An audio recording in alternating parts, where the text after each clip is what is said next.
ಎಲ್ಲರಿಗೂ ನಮಸ್ಕಾರ. ನಾವು ಇಂದಿನ ವಿಡಿಯೋದಲ್ಲಿ SSLC ಗಣಿತ ವಿಷಯದಲ್ಲಿ ದಿನಾಂಕ 28 ಮಾರ್ಚ್ ನಡೆಯಲಿರ್ತಕ್ಕಂತಹ ನಿಮ್ಮ ಗಣಿತ ವಾರ್ಷಿಕ ಪರೀಕ್ಷೆಗೆ ಉಪಯುಕ್ತವಾಗ್ತಕ್ಕಂತಹ ಒಂದಿಷ್ಟು ಪಾಸಿಂಗ್ ಪ್ಯಾಕೇಜ್ ಪ್ರಶ್ನೆಗಳನ್ನು ನೀಡ್ತಾ ಇದ್ದೇನೆ. ನೀವು ಇವಿಷ್ಟು ಪ್ರಶ್ನೆಗಳನ್ನು ನೀವು ನೀಟಾಗಿ ಓದ್ಕೊಂಡ್ರೆ ಕನಿಷ್ಠ ಪಕ್ಷ 40ಕ್ಕಿಂತ ಜಾಸ್ತಿ ಅಂಕಗಳನ್ನು ಪಡೀಲಿಕ್ಕೆ ಸಾಧ್ಯ ಇದೆ. ಅದಕ್ಕಿಂತ ಮೊದಲನೇದಾಗಿ ನೀವು ಖಡಾಖಂಡಿತವಾಗಿ ನೀವು ಪ್ರಾಕ್ಟೀಸ್ ಮಾಡಲೇಬೇಕಾಗ್ತಕ್ಕಂತಹ ಪ್ರಶ್ನೆಗಳು, ನಿಮ್ಮ ಎಕ್ಸಾಮ್ನಲ್ಲಿ ಖಂಡಿತವಾಗಲಿಯೂ ಇರ್ತಕ್ಕಂತಹ ಪ್ರಶ್ನೆಗಳು ಬಂದೇ ಬರ್ತಕ್ಕಂತಹ ಪ್ರಶ್ನೆಗಳು ಯಾವ್ಯಾವುದು ಅಂತ ನಾವು ಮೊದಲನೇದಾಗಿ ನೋಡೋಣ. ಮೊದಲನೇದಾಗಿ ನಿಮಗೆ ಫಿಕ್ಸ್ ಪ್ರಶ್ನೆಗಳು ಯಾವ್ಯಾವುದೆಲ್ಲ ಇದ್ದಾವೆ ಅಂದರೆ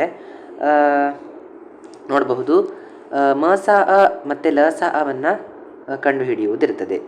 ಮ ಸ ಮತ್ತು ಲ ಸ ಅ ಫಿಕ್ಸ್. ಆಮೇಲೆ ಅಭಾಗಲಬ್ಧ ಎಂದು ಸಾಧಿಸಿ ಕೇಳ್ತಾರೆ. ಮತ್ತು ಎಕ್ಸ್ ಮತ್ತು ವೈ ಬೆಲೆಯನ್ನು ಕಂಡುಹಿಡಿಯತಕ್ಕಂಥದ್ದು. ಎರಡು ಚರಾಕ್ಷರವನ್ನು ಕೊಟ್ಟಿದ್ದಾಗ ವರ್ಗ ಸಮೀಕರಣವನ್ನು ಬಿಡಿಸಿ ಮೂಲಗಳ ಸ್ವಭಾವವನ್ನು ಬರೆಯುವಂಥದ್ದು. ಆಮೇಲೆ ಸಮಾಂತರ ಶ್ರೇಣಿಯ ಮೊತ್ತ ಅಥವಾ ದೂರ ಅಥವಾ ಭಾಗ ಪ್ರಮಾಣದ ಸೂತ್ರ ಆಗಿರಬಹುದು. ತ್ರಿಕೋನಮಿತಿಯ ಅನುಪಾತವನ್ನು ಬರೆಯುವುದಾಗಿರಬಹುದು. ಇದೆಲ್ಲ 2 ಅಂಕದ ಪ್ರಶ್ನೆಗಳು, ಫಿಕ್ಸ್ ಪ್ರಶ್ನೆಗಳು ಇದ್ದಾವೆ. ಇನ್ನು ನೋಡಬಹುದು 3 ಅಂಕಕ್ಕೆ ನೋಡಿ ಬಹುಪದೋಕ್ತಿಯ ಶೂನ್ಯತೆಯನ್ನು ಕಂಡುಹಿಡಿಯೋದ್ರ ಮೇಲೆ 3 ಅಂಕದ ಪ್ರಶ್ನೆ ಕೇಳ್ತಾರೆ. ಮತ್ತು ನಿರ್ದೇಶಾಂಕ ರೇಖಾಗಣಿತದಲ್ಲಿ ಭಾಗ ಪ್ರಮಾಣದ ಸೂತ್ರ, ಅದರ ಅಂಥ ಲೆಕ್ಕಗಳನ್ನು ಕೇಳ್ತಾರೆ.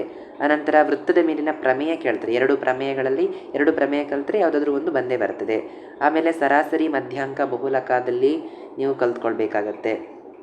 ಅನಂತರ ನಿಮಗೆ 4 ಅಂಕದ್ದು ವೆರಿ ಇಂಪಾರ್ಟೆಂಟ್ ಫಿಕ್ಸ್ ಪ್ರಶ್ನೆ, ನಿಮಗೆ ಗ್ರಾಫ್ ಕೇಳ್ತಾರೆ. ಹಾಗೆ ನೀವು ತ್ರಿಭುಜದ ಮೇಲಿನ ಪ್ರಮೇಯ, ಟೇಲ್ಸ್ನ ಪ್ರಮೇಯ ಆಗಿರ್ಬೋದು, ಕೋಕೋ ಪ್ರಮೇಯ ಆಗಿರ್ಬೋದು, ಇದನ್ನೆಲ್ಲ ನೀವು ಕಲ್ತ್ಕೋಬೇಕು. ವೆರಿ ಇಂಪಾರ್ಟೆಂಟ್ ಪ್ರಶ್ನೆ. ನಾನು ಇಂದಿನ ವಿಡಿಯೋದಲ್ಲಿ ನಿಮಗೆ ಈಗ ತುಂಬ ಉಪಯುಕ್ತವಾಗ್ತಕ್ಕಂತಹ ಇಂಪಾರ್ಟೆಂಟ್ ಪ್ರಶ್ನೆಗಳನ್ನು ನಾನು ನೀಡ್ತೇನೆ. ನೋಡಿ, ಮೊದಲನೇದಾಗಿ ನಾನಿಲ್ಲಿ ನೀಡ್ತಾ ಇದ್ದೇನೆ. ಒಂದನೇದು ನೋಡಬಹುದು ನೀವಿಲ್ಲಿ, ಈ ನಾನು ಕೊಡ್ತಕ್ಕಂತಹ ಪ್ರಶ್ನೆಗಳನ್ನು ನೀವು ನೀಟಾಗಿ ಪ್ರಾಕ್ಟೀಸ್ ಮಾಡಿದ್ರಿಯಪ್ಪ ಅಂತಂದರೆ 40ಕ್ಕಿಂತ ಹೆಚ್ಚಿನ ಅಂಕಗಳನ್ನು ನೀವು ಖಡಾಖಂಡಿತವಾಗಿ ತೆಗಿಬಹುದು. ನೋಡಿ, ಫಸ್ಟ್ನೇದಾಗಿ ನಾನಿಲ್ಲಿ ಇಂಪಾರ್ಟೆಂಟ್ ಪ್ರಶ್ನೆಗಳನ್ನು ಮಾತ್ರ ಹಾಕಿದ್ದೀನಿ. ತಪ್ಪದೇ ಇವುಗಳನ್ನು ನೀವು ಓದ್ಕೋಬೇಕು. ನೋಡಿ, ಬಹುಪದೋಕ್ತಿಯ ಶೂನ್ಯತೆಗಳ ಸಂಖ್ಯೆಯನ್ನು ಬರೆಯಿರಿ ಅಂತ ಇಲ್ಲಿ ಫಸ್ಟ್ ಪ್ರಶ್ನೆ ಇತ್ತು. ನೋಡಿ, ಏನಿಲ್ಲ, ಒಂದು ಗ್ರಾಫನ್ನು ಕೊಟ್ಟಿರ್ತಾರೆ. ಆ ಗ್ರಾಫ್ನಲ್ಲಿ ಎಷ್ಟು ಪಾಯಿಂಟ್ ಅಲ್ಲಿ ನಿಮಗೆ ಇದು ಎಕ್ಸ್ ಅಕ್ಷ ಛೇದಿಸಿದೆ ಅದನ್ನು ನೀವು ಬರೆದ್ರೆ ಆಯಿತು. ನೋಡಿ, ಇಲ್ಲಿ ಒಂದು ಬಾರಿ ಛೇದಿಸಿದೆ, ಇಲ್ಲಿ ಇನ್ನೊಂದು ಬಾರಿ ಛೇದಿಸಿದೆ, ಉತ್ತರ 2 ಅಂತ ನೀವು ಬರೆದ್ರೆ ಆಯಿತು. ನೆಕ್ಸ್ಟ್ ಇನ್ನೊಂದು ರೀತಿಯ ಪ್ರಶ್ನೆ ಬರುತ್ತೆ.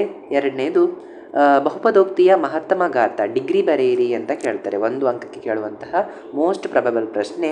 ನೋಡಿ, ಒಂದು ವರ್ಗ ಸಮೀಕರಣವನ್ನು ಕೊಟ್ಟಿರ್ತಾರೆ. ಅದರ ವರ್ಗ ಸಮೀಕರಣ ಅಥವಾ ಯಾವುದೇ ಒಂದು ಸಮೀಕರಣವನ್ನು ಕೊಟ್ಟಿರ್ತಾರೆ. ಅದರಲ್ಲಿ ಹೈಯೆಸ್ಟ್ ಪವರ್, ಆಯಿತಾ, ಅತ್ಯಂತ ಹೆಚ್ಚಿನ ಸಂಖ್ಯೆ ಘಾತ ಯಾವುದಕ್ಕಿದೆ ಅದನ್ನು ನಾವು ಬರಿಬೇಕು. ನೋಡಿ, ಇಲ್ಲಿಗ ಏನಾಗಿದೆ ನೋಡಿ, x³ ಅಂತ ಇದೆ ಅಲ್ವಾ, ಹಾಗಾಗಿ ಇದ್ರ ಉತ್ತರ 3 ಆಗುತ್ತೆ. ಯಾವುದಕ್ಕೆ ಹೆಚ್ಚಿನ ಪವರ್ ಇದೆ ಅದನ್ನು ನಾವು ಬರಿಬೇಕು. ಅತ್ಯಂತ ಮಹತ್ತಮ ಘಾತ ಅಂತ ಕರಿತೀವಿ, ಡಿಗ್ರಿ ಆಫ್ ದಿ ಪಾಲಿನಾಮಿಯಲ್ ಅಂತ ಕರಿತೀವಿ.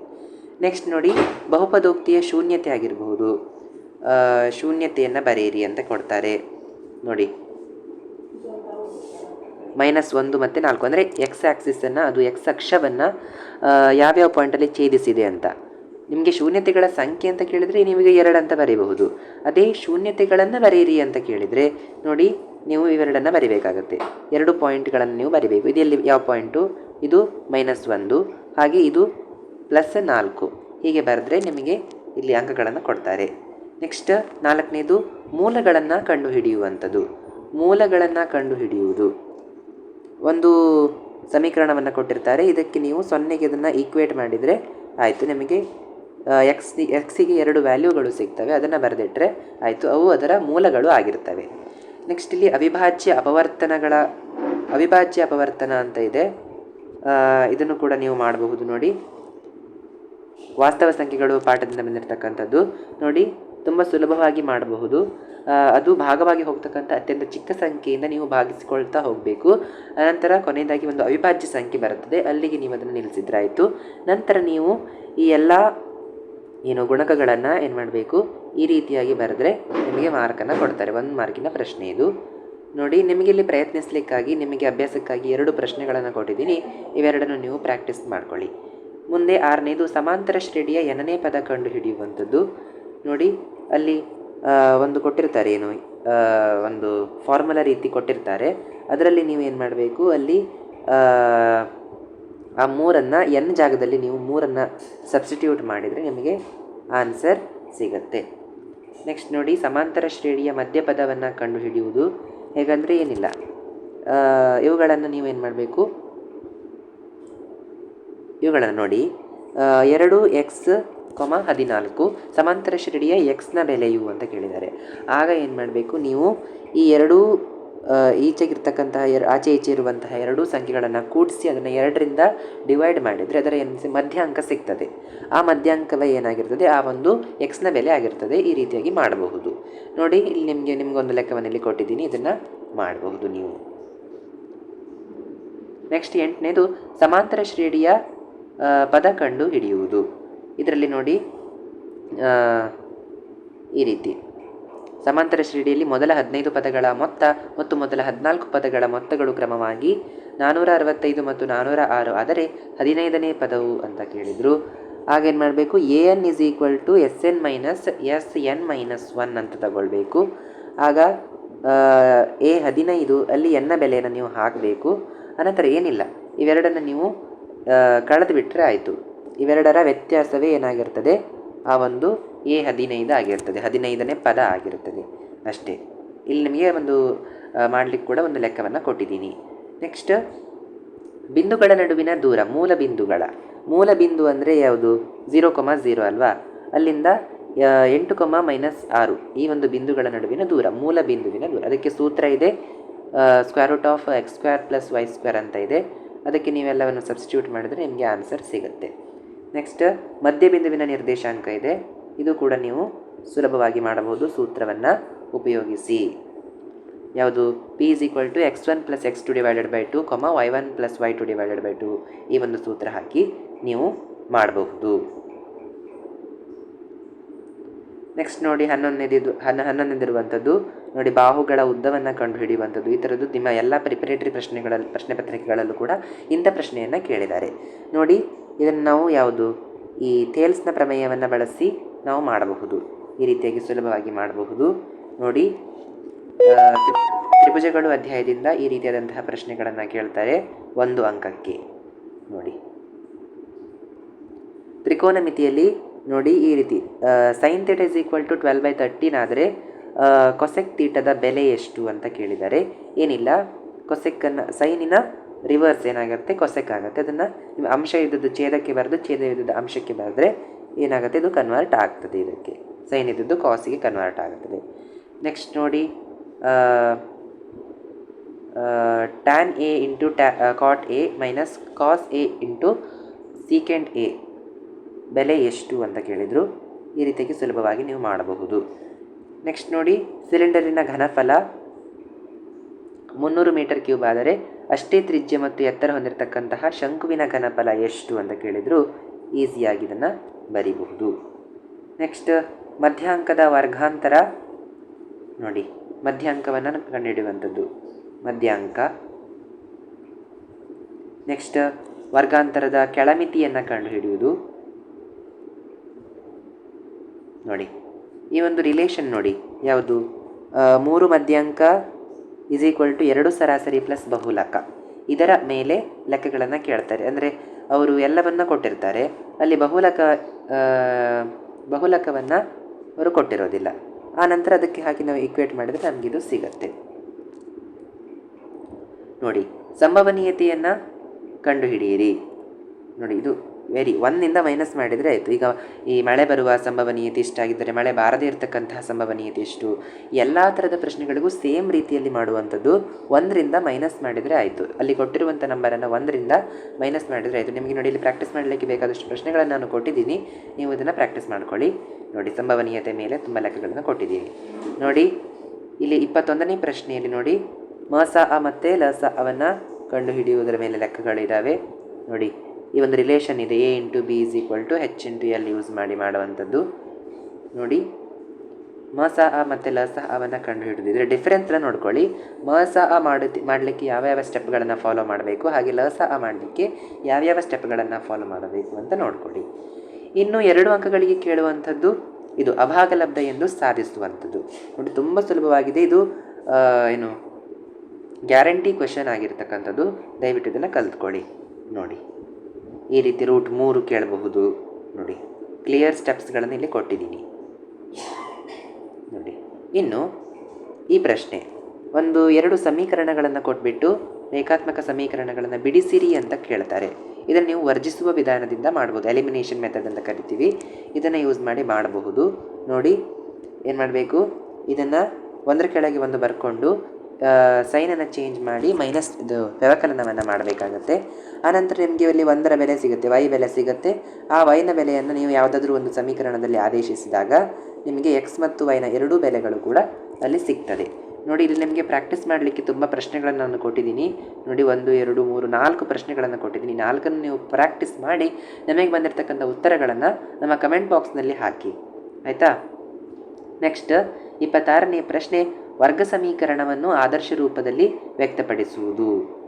ವರ್ಗ ಸಮೀಕರಣಗಳನ್ನು ಇಲ್ಲಿ ಕೊಟ್ಟಲಾಗಿದೆ, ಅದರ ಆದರ್ಶ ರೂಪದಲ್ಲಿ ಬರೀಬೇಕು. ಅಂದರೆ ಏನು, ax square plus by plus C, ax square plus by plus C ರೂಪದಲ್ಲಿ ಬರಿಬೇಕು. ಅನಂತರ ವರ್ಗ ಸಮೀಕರಣದ ಮೂಲಗಳನ್ನು ಕಂಡುಹಿಡಿಯುವಂಥದ್ದು. ನೋಡಿ, ತುಂಬ ಸುಲಭ ಇರತಕ್ಕಂಥ ಪ್ರಶ್ನೆಗಳು, ಇದನ್ನೆಲ್ಲ ಮಿಸ್ ಮಾಡಲಿಕ್ಕೆ ಹೋಗಬೇಡಿ. ವರ್ಗ ಸಮೀಕರಣದ ಮೂಲ ಸ್ವಭಾವವನ್ನು ವಿವೇಚಿಸುವುದು.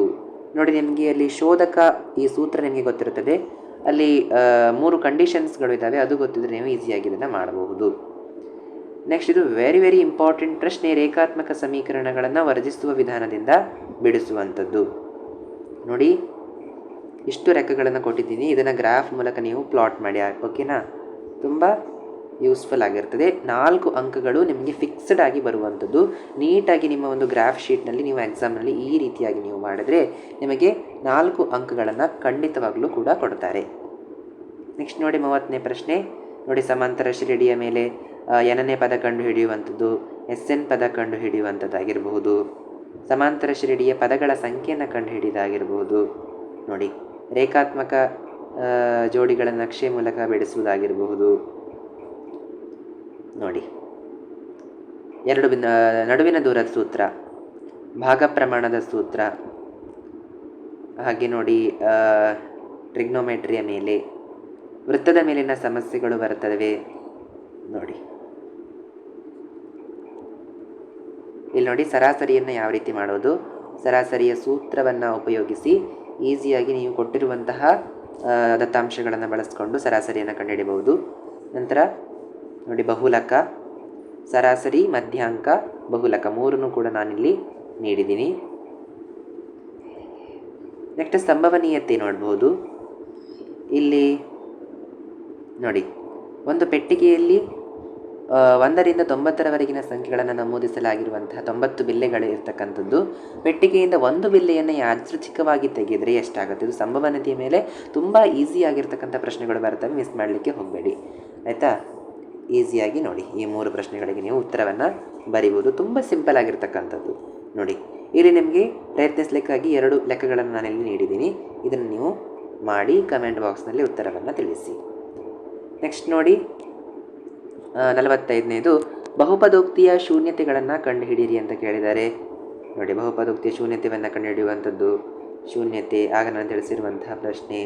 ನೆಕ್ಸ್ಟ್ ವರ್ಗ ಸಮೀಕರಣದ ವಾಕ್ಯ ರೂಪದಲ್ಲಿ ಕೇಳ್ತಕ್ಕಂಥ ಜವಾದ ಮೇಲೆ ಕೇಳ್ತಕ್ಕಂತಹ ಪ್ರಶ್ನೆಗಳು. ಇದು ಸ್ವಲ್ಪ ಕಷ್ಟ ಇರಬಹುದು, ನೀವು ಸ್ಕೋರ್ ಮಾಡೋರಿದ್ದರೆ ಇದನ್ನು ಕಲಿಬಹುದು. ನೆಕ್ಸ್ಟ್ ವರ್ಗ ಸಮೀಕರಣದ ವಾಕ್ಯರೂಪದ ಪ್ರಶ್ನೆಗಳಾಗಿರಬಹುದು, ಸಮಾಂತರ ಶ್ರೇಣಿಯ ವಾಕ್ಯರೂಪದ ಪ್ರಶ್ನೆಗಳು, ಹಾಗೆ ತ್ರಿಭುಜದ ಮೇಲಿನ ಸಮಸ್ಯೆಗಳಾಗಿರಬಹುದು. ಆಮೇಲೆ ಈ ವೃತ್ತಗಳು ಚಾಪ್ಟರಿಂದ ಬಂದಿರತಕ್ಕಂಥ ಪ್ರಶ್ನೆಗಳು ಎಲ್ಲವೂ ಕೂಡ ಇದ್ದಾವೆ. ನೆಕ್ಸ್ಟ್ ಟ್ರಿಗ್ನೋಮೆಟ್ರಿದು ಈ ರೀತಿಯಾದಂತಹ ಪ್ರಶ್ನೆಗಳಿದ್ದರೆ ನೋಡಿ, 3 ಅಂಕಗಳಿಗೆ ನಿಮಗೆ ಇಲ್ಲಿ ಕೇಳುವಂತಹ ಪ್ರಶ್ನೆ. ಈ ರೀತಿಯಾದಂತಹ ಒಂದು ಟ್ರಿಗ್ನೋಮೆಟ್ರಿ ಒಂದು ಸಮೀಕರಣ ರೀತಿಯಲ್ಲಿ ಕೊಡ್ತಾರೆ. ಅದಕ್ಕೆ ನೀವು ನಿಮ್ಮ ಟ್ರಿಗ್ನೋಮೆಟ್ರಿ ಚಾರ್ಟಿಂದ ಆ ವ್ಯಾಲ್ಯೂಸ್ಗಳನ್ನು ಅದನ್ನು ನೀವು ಇಲ್ಲಿ ಸಬ್ಸ್ಟಿಟ್ಯೂಟ್ ಮಾಡಿದರೆ ನಿಮಗೆ ಆನ್ಸರ್ ಸಿಗ್ತದೆ. ತುಂಬ ಸುಲಭವಾಗಿ ಈ ಪ್ರಶ್ನೆ ತುಂಬ ಬಾರಿ ಕೇಳಿದ್ದಾರೆ. ವೆರಿ ವೆರಿ ಇಂಪಾರ್ಟೆಂಟ್ ಪ್ರಶ್ನೆ, ಆಗಿರುವಂಥದ್ದು. ಓಕೆನಾ. ನೆಕ್ಸ್ಟ್ ನೋಡಿ, ತ್ರಿಕೋನಮಿತಿಯಲ್ಲಿ ಸಾಧಿಸುವಂತಹ ಪ್ರಶ್ನೆಗಳಾಗಿರಬಹುದು.